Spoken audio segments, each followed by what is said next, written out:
Currently, I'm stuck in a super messy argument with the person I'm about to not be married to anymore. I'm not really keen on chatting about it with friends or family because I'm on the hunt for thoughts and advice that don't come with any side servings of bias. That's why I'm here asking you guys, the Reddit community, for a bit of guidance. Things are pretty tough for me at the moment, and I'm crossing my fingers for some understanding and maybe a few kind words. Your fresh takes and support would mean a lot to me as I try to navigate this stormy bit of my life. Around 2 weeks ago, I was blindsided when my wife handed me divorce papers and filed for a protective order against me, citing evidence of infidelity on my part. The reason I've put evidence in quotes will become clear shortly. To give you some background, my wife, 30 female, and I, 33 male, tied the knot 5 years ago after being together for 3 years. She was eager to get married before turning 30 to start a family, a timeline I reluctantly agreed to, not because my love for her was lacking but because I've had reservations about marriage. My hesitance stemmed from witnessing my own parents' divorce, and I harbored fears of following in their footsteps. Despite my reservations about marriage, the thought of losing her was something I couldn't bear. I agreed to her plan for our future, and we got married. She had this idea of starting a family before she turned 35, believing that it might be too challenging to experience pregnancy after that age. This seemed like a fair point to me. But then, a few months back, I felt we needed to have a heart-to-heart about our plans for kids. I explained to her that I didn't think jumping into parenthood was the right move for us at the moment, especially since things were going so well for both of us. I admitted to her that I wasn't ready to take on the role of a dad just yet. To my surprise, she was actually on the same wavelength as me. She mentioned that we could always consider adoption or surrogacy down the line if we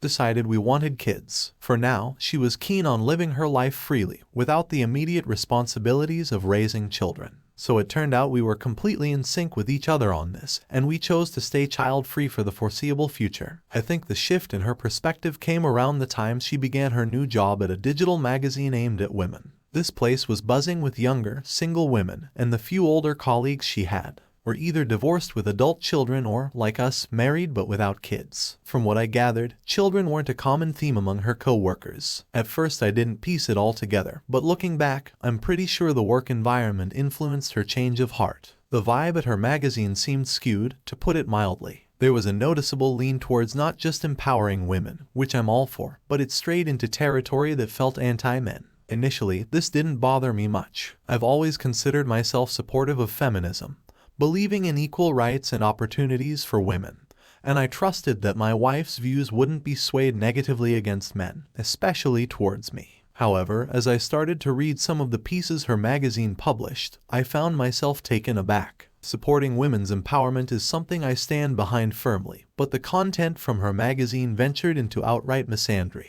This was surprising and disappointing, as it went against the inclusive and respectful discourse I believed in. My hope was that such sentiments wouldn't seep into our relationship, given my approach to feminism as a man. Unfortunately, my optimism was misplaced, and the influence of her workplace became more evident than I had anticipated. I noticed that the magazine my wife worked for sometimes criticized women who chose traditional paths like getting married or staying home, which seemed odd to me. Although I don't claim to be a gender studies guru, the content she was part of didn't sit right with me, and we had quite a few talks about it. Each time, she assured me that her personal beliefs didn't align with the extreme views some of her articles might suggest, which put my mind at ease for a while. Lately, though, she's been pulling away, claiming exhaustion whenever I suggested spending time together, yet she'd be up late, chatting or texting with her work friends. It seemed like she was drifting from me, and despite my efforts to rekindle our connection through date nights, she felt I was overdoing it and needed space. Taking her cues, I backed off, concentrating on my own work, hoping the distance might help.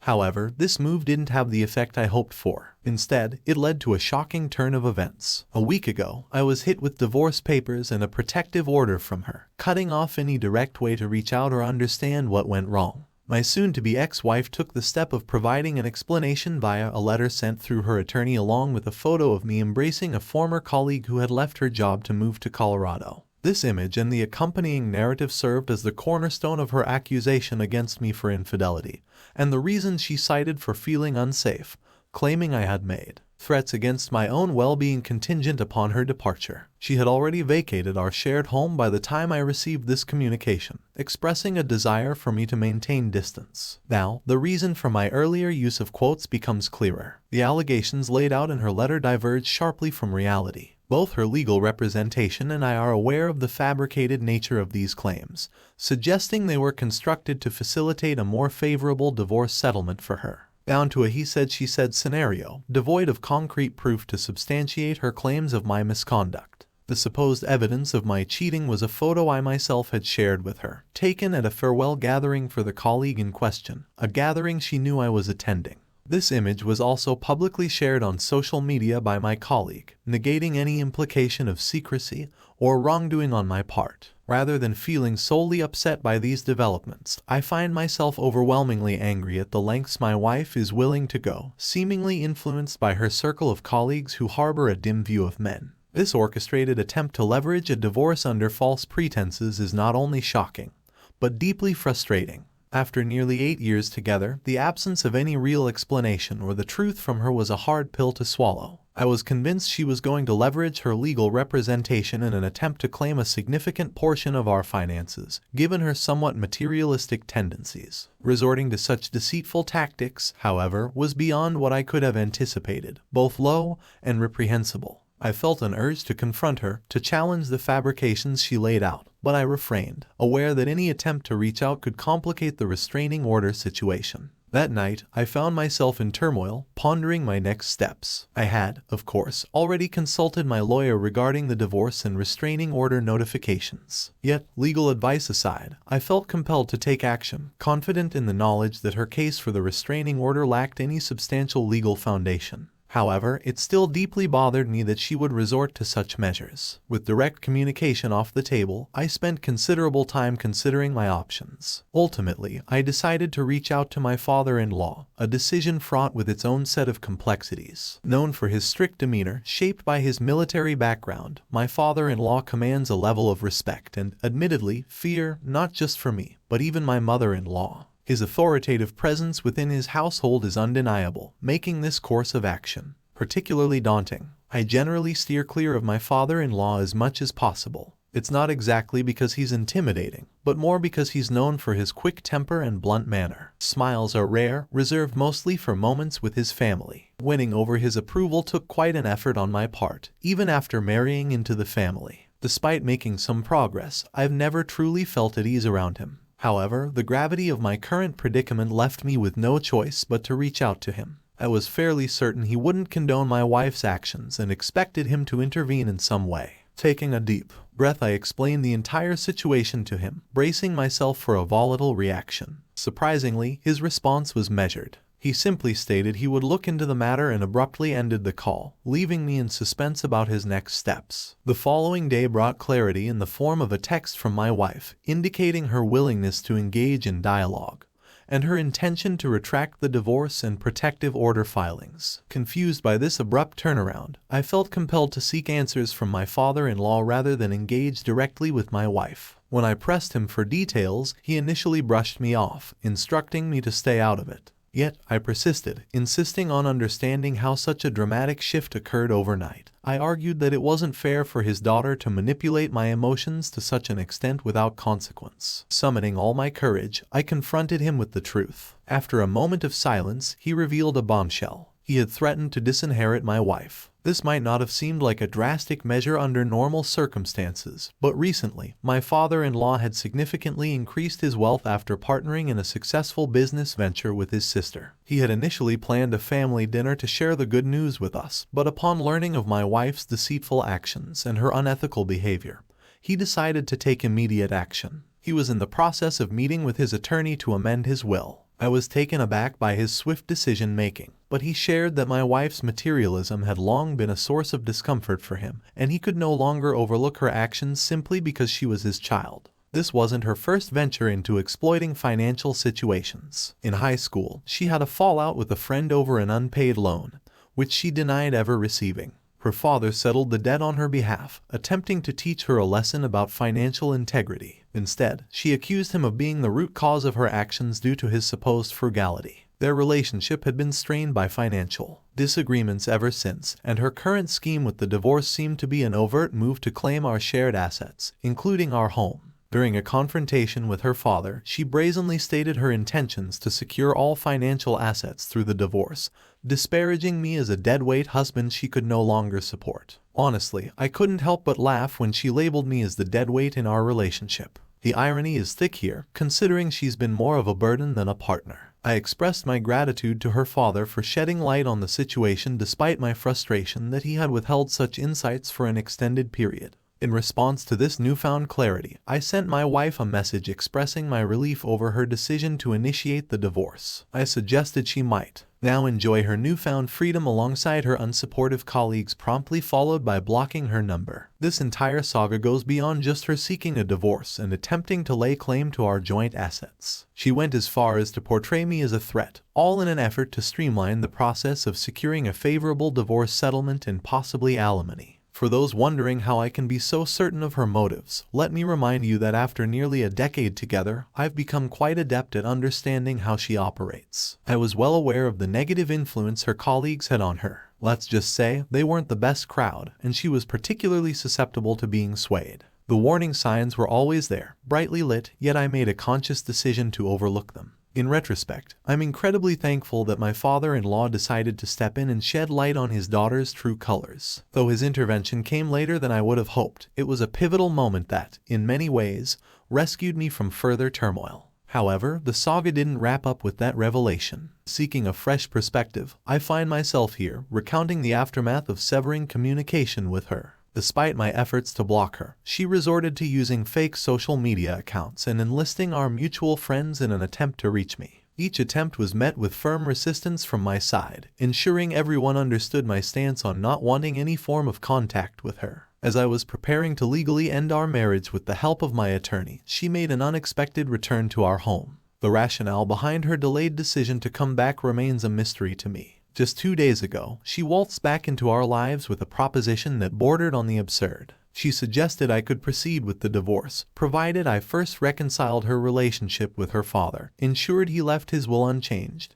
and allowed her to stay in our house until she found somewhere else to live. Her demands were ludicrous, and without hesitation I refused, making it clear she needed to leave immediately or face legal action. Despite my insistence, she stood her ground, launching into an argument. She branded me as selfish and pleaded for forgiveness, claiming her actions were merely a slip-up, influenced by her colleagues' bad advice. I countered, explaining that forgiveness might have been possible if her actions were minor, but the gravity of her betrayal far exceeded a simple oversight. The notion that she could waltz back into my life expecting absolution was absurd. I urged her to leave again, yet she stood firm, suggesting that, at the very least, I should intervene with her father on her behalf to secure her financial stability. The audacity of her request to repair the very relationship she jeopardized struck a nerve. In a moment of frustration, I lashed out, labeling her a gold digger, a sentiment her father seemingly shared, given his support for me over her. I even went so far as to echo her father's decision to disown her, condemning her behavior as unworthy of any familial connection. Overwhelmed by anger, I shut the door on her, effectively ending the confrontation. At the moment, telling her off felt immensely gratifying, and she vanished from my radar for an extended period.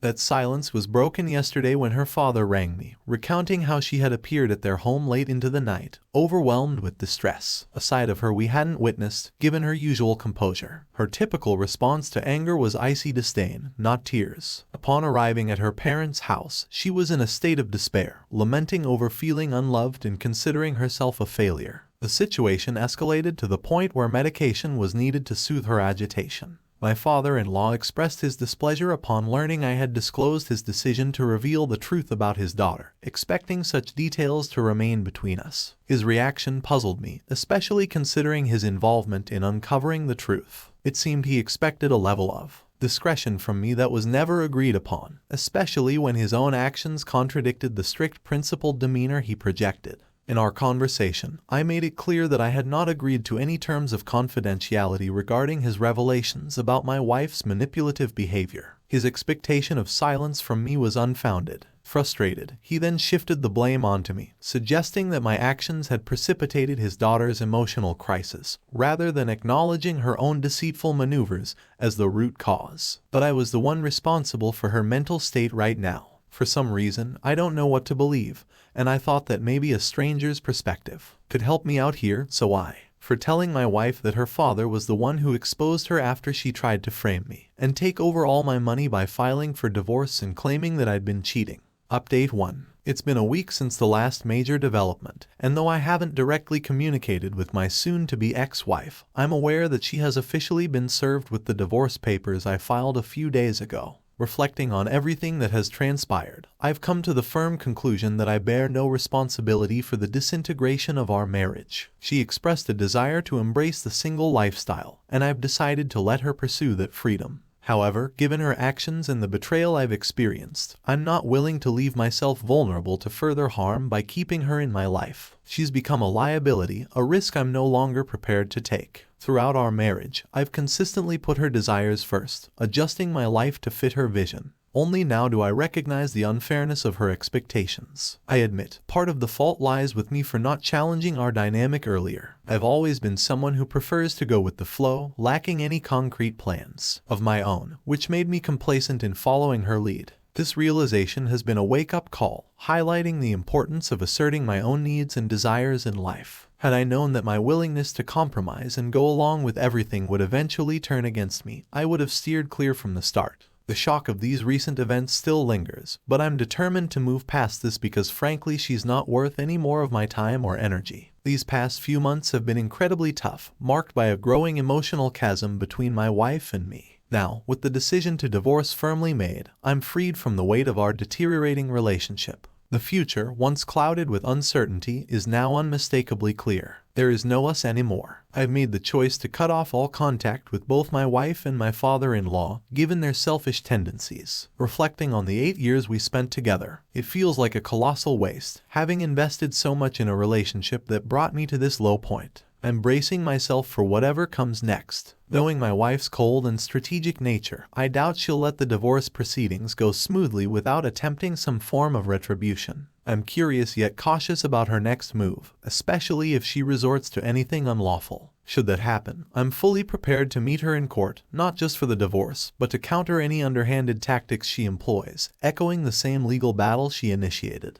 Except, I'll have real reasons and won't have to depend on lies and try to frame an innocent person just for the money. Update 2. Hey everyone, it's me again, back with more updates on a situation I wish was improving. Unfortunately, it seems like taking legal action against my wife isn't an option. What she's doing, while incredibly frustrating, doesn't cross into the realm of illegal activity. She's not directly slandering my name, but the insinuations are clear. Together with her colleagues, who seem just as embittered about relationships as she is, they're publishing articles that hit too close to home. They recently wrote a piece on husbands who only show love if you conform to their expectations, labeling such behavior as toxic. Obviously, it's a baseless accusation, but they cleverly used experiences from our marriage as examples, making sure not to identify me explicitly, yet it's obvious to anyone who knows us. It's exasperating, and I've been looking for any way to counter this passive-aggressive attack legally. After discussing it with my lawyer, it became apparent that since I've shared our situation on Reddit, claiming the moral high ground is complicated.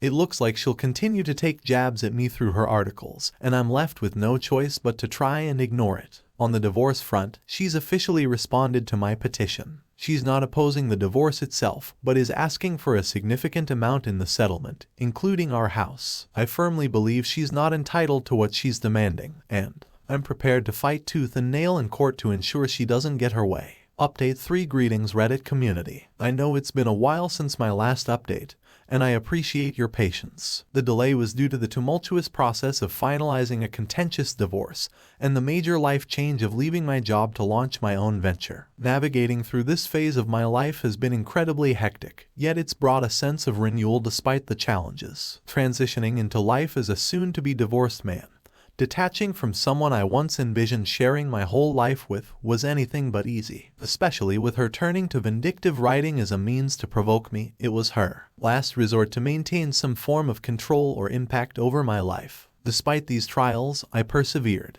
2 weeks ago, the long-awaited divorce was finalized, and the outcome was more favorable than I had dared to hope. Not only did I succeed in keeping the house, but I also avoided the financial burden of alimony. We presented a compelling case that highlighted her mercenary motives, effectively showing that her pursuit of alimony was driven by greed rather than necessity. I can imagine she was none too pleased with the court's decision, but that's a consequence she'll have to accept. As for me, I'm embarking on a new chapter, free from her influence and negativity. The prospect of a future where she plays no part is not just a relief, it's something I'm genuinely excited about. Here's to moving forward, embracing freedom, and living a life filled with positivity and new beginnings. It's been nearly a year since I last engaged with this community, yet I've noticed that many of you continued to drop encouraging words on my posts during my absence. It's hard to overstate how much those gestures of support have meant to me. Surprisingly, it was your kindness and encouragement that propelled me forward through some of the darkest times. I'm deeply thankful for having shared my journey here, as your responses have been a beacon of hope and strength for me. So, a big thank you to everyone here. As I step away from the chaos that had enveloped my life for so long, I'm looking forward to embracing a brighter, more positive future. Putting my thoughts and experiences into words for this update is bittersweet,